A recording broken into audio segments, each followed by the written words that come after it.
Good morning विद्यार्थी। यहाँ पे हम लोग सेकंड चैप्टर का आज क्वेश्चन आंसर देखेंगे, जिसमें कि पाठ का नाम है निराला भाई और जिनकी लेखिका थी महादेवी वर्मा। पहला क्वेश्चन था हमारा पाठ का आकलन। लिखिए, आकलन लिखिए। इसमें से लेखिका के पास रखे हुए 300 रुपये इस प्रकार समाप्त हो गए। उसका आंसर हमारे सामने है। पहला, विद्यार्थियों का परीक्षा शुल्क 50 रुपये। दूसरा, किसी साहित्य मित्र को 60 रुपये दिए गए।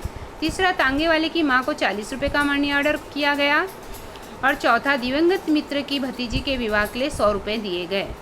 अब यहाँ हमारे सामने सेकंड है आ में क्या क्वेश्चन है? अतिथि की सुविधा हेतु निराला जी ये चीज़ें ले आए। कौन कौन सी चीज़ें ले आए निराला जी? बिछोने का बंडल पहला। दूसरा, दिया सलाई के क्षीण प्रकाश, यानी जो दिया सलाई जल रहा था तख्त पे, वो कैसा था? नाम मात्र का था, दीवार में जो जल रहा था। वो अपने होने का केवल अस्तित्व दिखा रहा था। नया घड़ा खरीद कर लाए जिसमें गंगा जल भर ले आए। धोती चादर जो कुछ घर में मिला वो तख्त पर बिछाने के लिए उन्होंने उसे बिछा दिया, यानी एक चादर उन्होंने ले आए। इस प्रकार से निराला जी पाठ के तीनों क्वेश्चन हमारे सामने हो गए। अब सेकंड हमारे सामने है, महादेवी वर्मा क्या बता रही है कि शब्द संपदा। हमारे सामने क्या है? सेकंड, शब्द संपदा। अब शब्द संपदा में हमें देखना है पहला, प्रहरी। प्रहरी में क्या आएगा? प्रहरी का पहला है तो प्रहरेदार। प्रहरी में क्या आएगा? प्रहरेदार। अतिथि, मेहमान। अतिथि, मेहमान। अब आप लोग को मैं वीडियो के द्वारा बता देती हूँ। पहला प्रहरी, प्रहरेदार, अतिथि, मेहमान। उसके बाद में स्मृति, याद। और तीसरा हमारे सामने है प्रयास। प्रयास यानी कोशिश। ये सब तो आपको मालूम ही होगा, फिर भी मैं एक बार ये आपको बता दे रही हूँ कि समानार्थी शब्द लिखना है। शब्द संपदा यानी समानार्थी शब्द। प्लस प्रहरी यानी प्रहरेदार, अतिथि यानी मेहमान, प्रयास यानी कोशिश, स्मृति यानी यादें। तीसरा हमारे सामने है अभिव्यक्ति। अब अभिव्यक्ति का अर्थ ही ये होता है कि अभिव्यक्ति का मीनिंग ही हमारे सामने ये है कि अभिव्यक्ति किसे कहते हैं? अपने मन की बातें। अभिव्यक्ति यानी अपने मन की बातें करना, अपनी अभिव्यक्ति व्यक्त करना। तो इसमें यहाँ पे अभी जैसे हमारे सामने राखी का त्यौहार आने वाला है और ये पाठ भी वैसा ही है, भाई बहन से संबंधित। तो क्या है? भाई बहन का रिश्ता अनूठा होता है। इस विषय पर अपना मत लिखिए। तो आप लोग को लिखना है, अपने भाई बहनों का अनुभव लिखना है, अपने मत लिखिए। दूसरा क्वेश्चन हमारे सामने है, सभी का आदर पात्र बनने के लिए व्यक्ति का सहृदयी संस्कारशील होना आवश्यक है। इस कथन पर अपने विचार स्पष्ट कीजिए। अब यहाँ पे कवि क्या लेखिका हमारे सामने क्या बोल रही है? सभी का आदर पात्र, यानी सभी के लिए आदर पात्र बनने के लिए हमें समाज में अगर सम्मान मिलना है तो लोगों के साथ हमारा संबंध कैसा होना चाहिए? मधुर होना चाहिए। कभी भी किसी के साथ किसी प्रकार का मतभेद नहीं होना चाहिए, कोई दुश्मनी नहीं होनी चाहिए। बिल्कुल भी हम किसी से मनमुटाव न रखें। यदि मन में किसी प्रकार का अनबन आ भी जाता है तो हमें सावधानी बरतनी चाहिए और सावधानी के साथ सतर्कता के साथ स्वभाव की बदौलत अपने को संभाल लेना चाहिए। ऐसे लोगों का मन उदार होता है, सभी को अपना समझते हैं, जिसके फलस्वरूप लोगों के बीच अपनेपन का, अपनत्व की भावना विकसित होती है। और यहाँ पे लेखिका क्या बता रही है, जो मैं आपके सामने रख रही हूँ प्रश्न का उत्तर क्या होना चाहिए? संस्कारशील, उसे समाज में सम्मान मिलना चाहिए।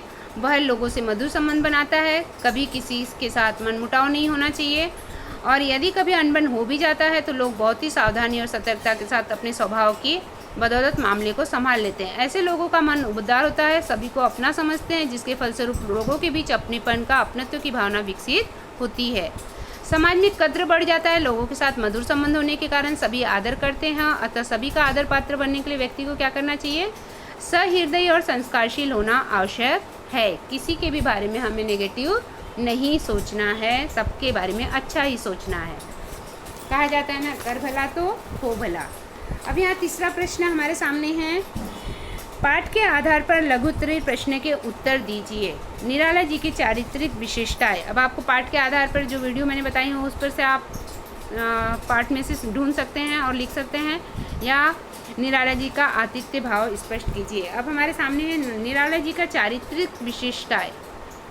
अब कैसी है उनकी विशेषताएं? निराला जी का जीवन सदा अस्त व्यस्त रहा है, उन्हें पारिवारिक सुख और नहीं मिला है तथा सदा वेदना में एकांकी जीवन बिताना पड़ा है। परिवार के सदस्यों का वियोग की व्यथा को भी सहा है।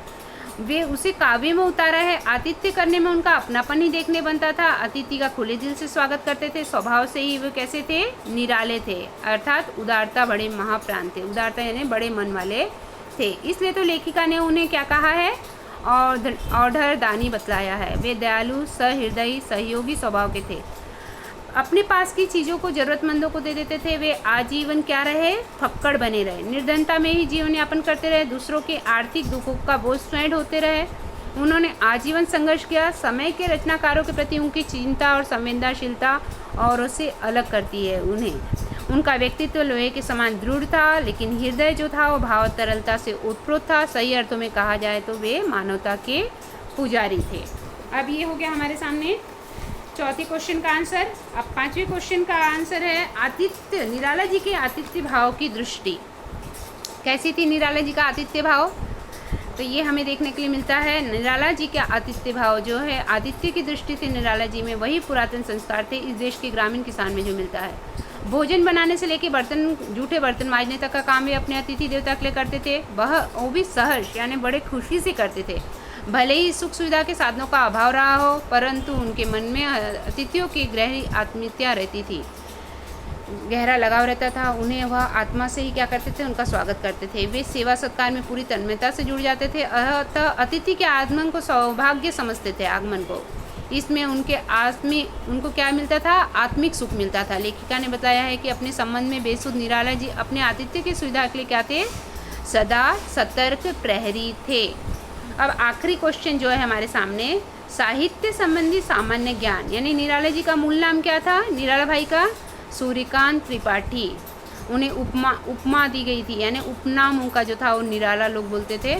उसी प्रकार से हिंदी के कुछ आलोचकों द्वारा महादेवी वर्मा को दी गई उपाधि। हिंदी के आलोचक जो थे महादेवी वर्मा को आधुनिक मीरा कहा करते थे। ये हमारा सेकंड पार्ट का सारा क्वेश्चन आंसर हो गया, जो आप सब नोट कर लेना और तथा इसे अच्छे से वीडियो को देखकर समझकर उसे एक नोट्स बुक में तैयार करना, ताकि आपके पेपर के टाइम में ये काम आए। और साथ साथ में आप पढ़ते जाइए, सभी सब्जेक्ट पढ़िए, लेकिन इसे भी पढ़ते जाइए, क्योंकि हिंदी में बहुत ज़रूरी होता है कि अगर आपको परसेंटेज कवर करना है तो हिंदी का अध्ययन सही तरीके से होना चाहिए। ठीक है, धन्यवाद।